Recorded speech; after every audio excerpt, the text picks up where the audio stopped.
Assalamualaikum dan salam sejahtera. Kita berjumpa lagi pada hari ini untuk penjelasan dan juga sedikit penerangan tentang penghantaran dokumen selepas tamat praktikum. Okey, jadi hari ini saya akan terangkanlah proses apa yang perlu berlaku selepas awak semua tamat praktikum. Terdapat beberapa dokumen yang perlu dihantar. Jadi semua pelajar diwajibkan untuk menghantar dokumen yang seperti disenaraikan dalam borang yang sebelah ni lah, yang awak nampak ni. Okay, dokumen tersebut adalah dokumen yang beraudit dan juga perlu disediakan dengan teliti. Ya.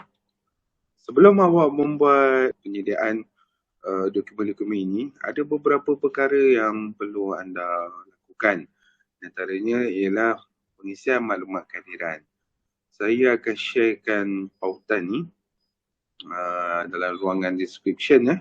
Okay, semua pelajar wajib mengisi maklumat kehadiran melalui pautan yang telah disediakan. Kemudian pastikan pelajar melaporkan ketidakhadiran praktikum dengan betul dan tepat.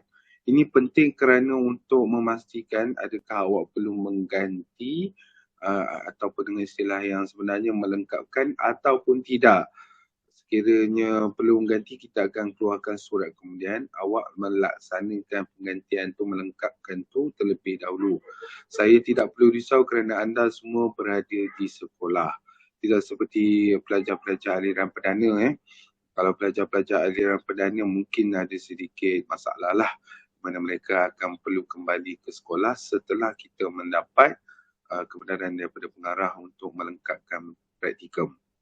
Sebelum membuat pengisian, pastikan anda meneliti ataupun senang ceritalah, bacalah setiap satu soalan tu dengan berhati-hati kerana saya takut anda tersalah isi. Pada masa yang sama, anda perlu juga memaknai bukti atau dokumen sokongan yang menyatakan anda melaksanakan kuarantin kendiri COVID-19 jika anda terlibatlah sama ada sebagai kontak rapat masa kita awal praktikum dulu ataupun setelah daripada itu kita hanya digunakan untuk yang positif sahaja untuk berkuarantin kendiri. Okey, dan juga satu lagi dokumen untuk bukti atau dokumen sokongan cuti sakit. Kalau ada MC lah maksudnya. Kalau ada MC, kalau ada cuti sakit, time slip daripada klinik kerajaan, boleh kita lampirkan.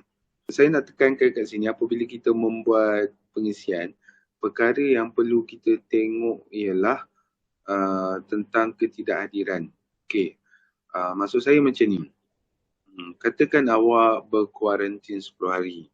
Dalam 10 hari itu ada Sabtu dan Ahad. 10 hari tolak Sabtu dan Ahad, tinggal 8 hari. Jadi 8 hari itu pula dalam tempoh 10 hari awak berkuarantin, 2 hari ada Sabtu Ahad dan juga ada satu cuti peristiwa, kononnya sekolah lah ya. Jadi bilangan ketidakhadiran tu awak kena letak 7. Jadi kita hanya kira ketidakhadiran tu berdasarkan bilangan hari yang bersekolah. Kalau bilangan hari yang tak bersekolah, kita tak akan kira. Walaupun MC awak ataupun kuarantin awak tu dia ambil masa tempoh 10 hari ataupun 7 hari, yang mana kena Sabtu Ahad, cuti peristiwa, cuti umum, kita tak akan kira. Masuklah cuti sekolah. Okay, pastikan isi bilangan tersebut mengikut bilangan hari yang kena pada hari sekolah. Okay, seterusnya, ini adalah antara dokumen utama yang perlu awak hantar, iaitu borang kehadiran praktikum bulanan. Borang ini perlu disediakan secara individu. Okay, kita sedia maklum, ada pelajar yang kebetulan dalam satu sekolah tu mungkin ada 2 orang, mungkin ada 3 orang. Walaupun anda 3 orang, 2 orang, anda tetap perlu menyediakan borang ini secara individu. Jadi anda tak perlulah orang kata nak kesekalikan, tak perlu. Sebab apa? Tujuannya adalah untuk memudahkan proses audit. Kita dah buat keputusan ni, kita mengarahkan semua pelajar untuk menyediakan borang kehadiran ini secara individu. Okay, kemudian pastikan borang ini disediakan mengikut bulan. Jangan pula rangkumkan semua sekali ya.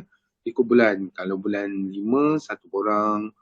Bulan 6, satu borang. Bulan 7, satu borang. Korang lebih macam tu lah. Yang macam korang ni bermula Februari sampai Mei. Maksudnya ada bulan Februari, Mac, April, Mei. 4 bulan ya. Jadi setiap 4 borang kehadiran ya.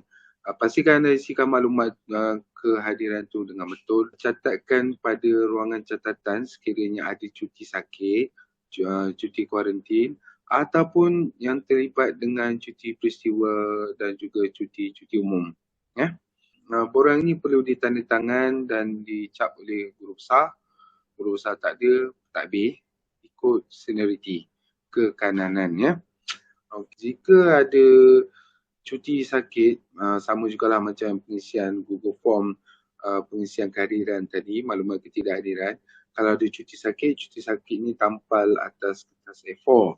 Kalau dah hantar kepada pihak sekolah, tak apa, minta salinan pejabat pentadbiran dan pastikan salinan tersebut disahkan oleh guru besar. Kalau MC tu kebetulan boleh hantar original, tak apa, saya terima. Sebaik-baiknya yang salinan asal pihak sekolah pegang sebabkan kamu berada dalam kontrak, dan hantar kepada saya yang salinan yang telah disahkan. Okey, bagi pelajar yang berkuarantin, kami menerima cetakan paparan MySejahtera yang menyatakan korang kena kuarantin. Maksudnya buka MySejahtera, kalau ada home surveillance order ni, boleh screenshot lah. Kemudian print dalam satu kertas A4, minta pesanan daripada guru besar. Okey, sekiranya tak ada ataupun terlepas pandang ataupun terlupa, tak ada masalah. Pelajar boleh menggantikan dengan satu dokumen yang menyatakan korang kena kuarantin sendiri di rumah. Paling tidak pun buatlah satu surat, kalau tak ada sangat lah, buatlah satu surat menyatakan korang telah melaksanakan kuarantin sendiri di rumah setelah disahkan positif. Pastikan dokumen tu adalah dan ditandatangani oleh guru besar. Okey, seterusnya borang rumusan kehadiran. Borang ni diisi secara individu, sama je macam borang kehadiran. Pastikan tarikh semua ditulis dan juga ditandatangani oleh guru besar. Okey, kalau kata confuse, biasanya bahagian rumusan peratusan tu tinggalkan je kosong pun tak apa, tak jadi masalah. Dokumen seterusnya ialah borang PL1 guru pembimbing bidang trust. Tu guru pembimbing kamu lah. Borang yang asal perlu dihantar kepada kami. Dan guru perlu menyimpan salinan. Okey, borang ni ada 4 set untuk bimbingan 1, bimbingan 2, bimbingan 3 dan bimbingan 4. Jangan kurang ya. Kalau mana-mana kurang, buatlah sesuatu agar ianya cukup. Kemudian kita ada borang PA1 pensyarah penyelia. Dia ada satu je daripada pensyarah penyelia. Kalau kata pensyarah tak bagi, jangan lupa minta. Kalau daripada pensyarah pegawai original, tak apa, dia bagi yang salinan pun kami terima, tak ada masalah. Dan borang ni hanya ada satu saja ya. Seterusnya, borang PR1 co-curriculum pensyarah penyelia. Borang ni pun ada satu. Kalau dapat hantar yang asal pun tak apa, sama macam borang PR1 tadi.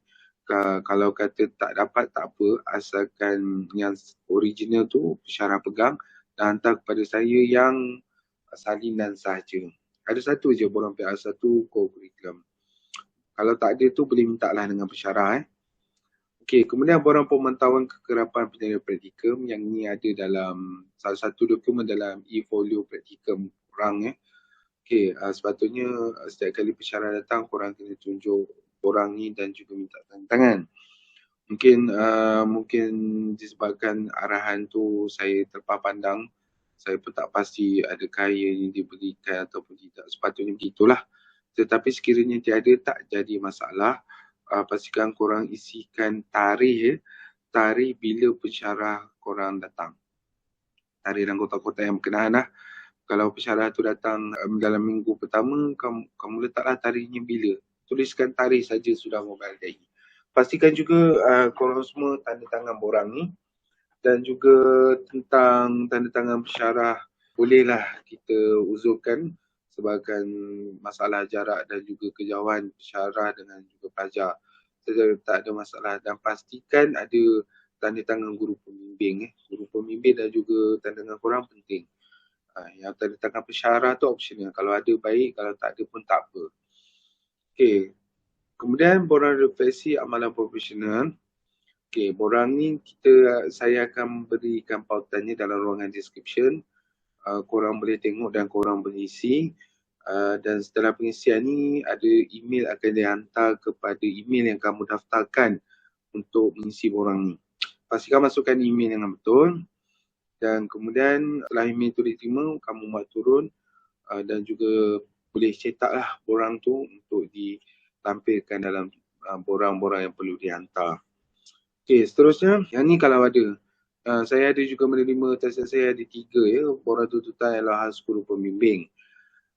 Borang ni memang guru pembimbing yang sepatutnya hantar, tapi disebabkan saya dah ada minta pelajar untuk hantar, tak salah kalau pelajar bantu guru pembimbing untuk hantar borang ni bersama-sama dengan borang-borang yang lain.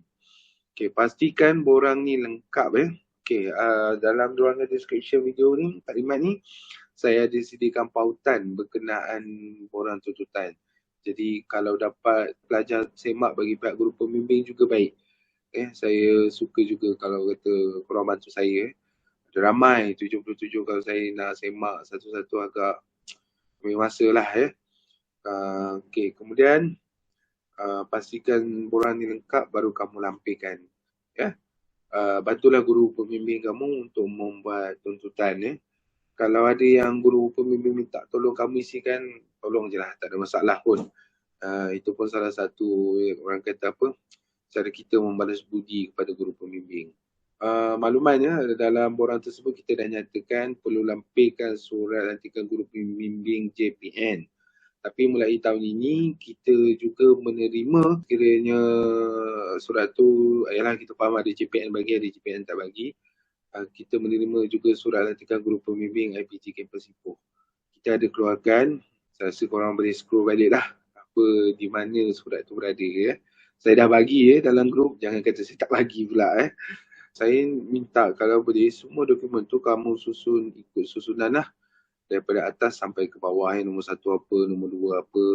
Kemudian kalau kata lengkap, tandakan lengkap. Kalau ada apa-apa perkara, buat catatan. Okey, kalau kata semua dah okey, tak ada masalah. Lepas tu kamu boleh, orang kata packing elok-elok Dan kalau boleh, saya terima packing dalam bentuk plastik lah. Dalam bentuk plastik kamu masukkan dalam plastik sebelum kamu masukkan dalam sampul untuk ni lah post. Dan kalau boleh, janganlah letak dalam file ke apa ke, nanti kan dia akan menyebabkan agak susah untuk urusan kita nak buat pengasingan dokumen. Pautan untuk usaha SMA, pautan untuk video, pautan untuk refleksi, semua saya letakkan dalam ruangan description video taklimat ni. Jadi semua pelajar boleh tengoklah di ruangan description dan juga boleh mulakan proses gerak kerja untuk penghantaran dokumen selepas tamat praktikum. Ada beberapa perkara yang perlu diberi perhatian. Yang pertama, sememangnya borang-borang audit ni kita tidak boleh menggunakan liquid ataupun bengkong. Liquid ni kita kenali dengan dawat putih, itu nama rasminya.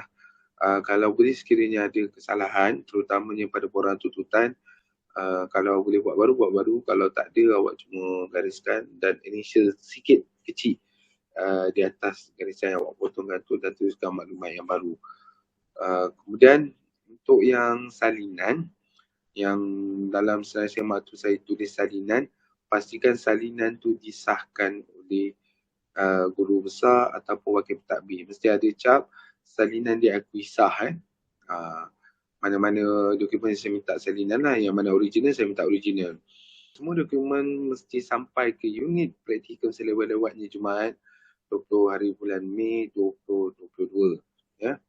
Jangan lewat lah, sebab apa dia akan menyebabkan kesukaran pentadbiran lah. Sebab kita bukan nak uruskan batch korang je, ada lagi 2 batch yang sedang siap sedia untuk keluar berpraktikum dalam masa yang terdekat ni.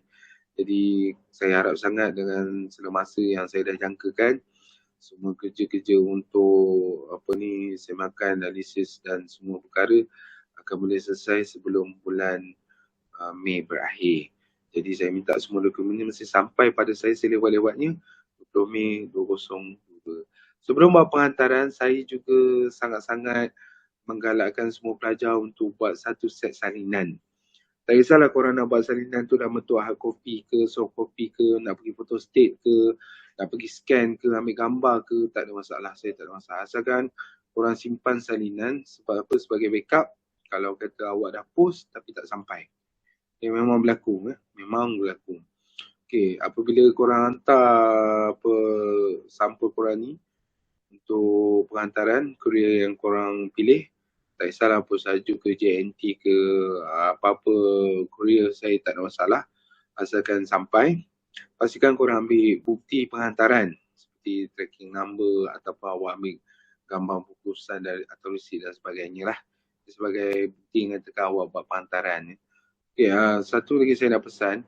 Kita memang dah tetapkan 20 Mei 2022 sebagai tarikh akhir. Kalau boleh, janganlah 20 Mei tu baru kamu nak post ya. Kalau 20 Mei tu baru nak post, saya kata rugi dah kamu jadi cikgu. Mesti 20 Mei tu mesti sampai ke unit praktikum.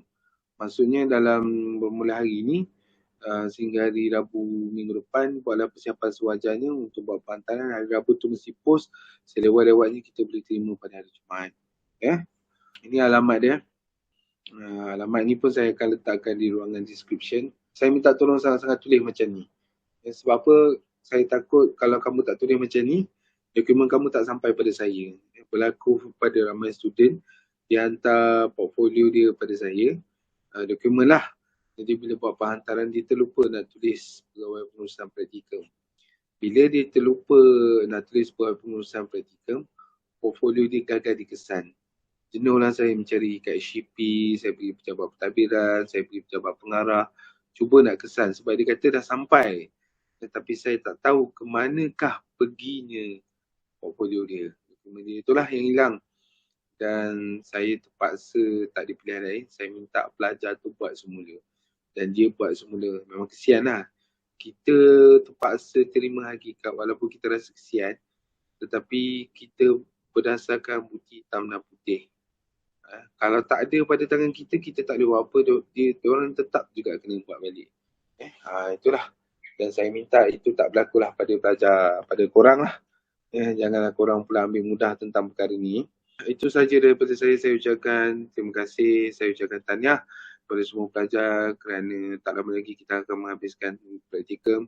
Dan juga saya nak ucapkan selamat Hari Raya.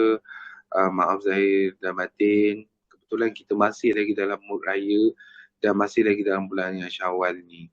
Jadi saya minta semua pelajar berikan kerjasama dalam urusan terakhir kita ni agar semuanya dapat diselesaikan dengan baik dan juga lancar. Okey, dan juga saya minta kerjasama pelajar sekali lagi. Pastikan anda lihat ruangan description di bawah kerana di situlah saya letakkan semua maklumat pautan yang terlibat untuk penghantaran dokumen ini. Okey, itu saja daripada saya. Saya ucapkan terima kasih banyak-banyak atas segala kerjasama, atas segala pengalaman yang kita dah kongsi bersama. Saya harapkan ia menjadi pegangan dan juga pedoman kepada semua pelajar untuk digunakan pada masa hadapan. Jadilah guru yang baik, jadilah guru yang dapat memberi makna dalam kehidupan murid-murid anda semua. Itu saja daripada saya ucapkan sekian, terima kasih. Jumpa lagi di lain kali. Assalamualaikum.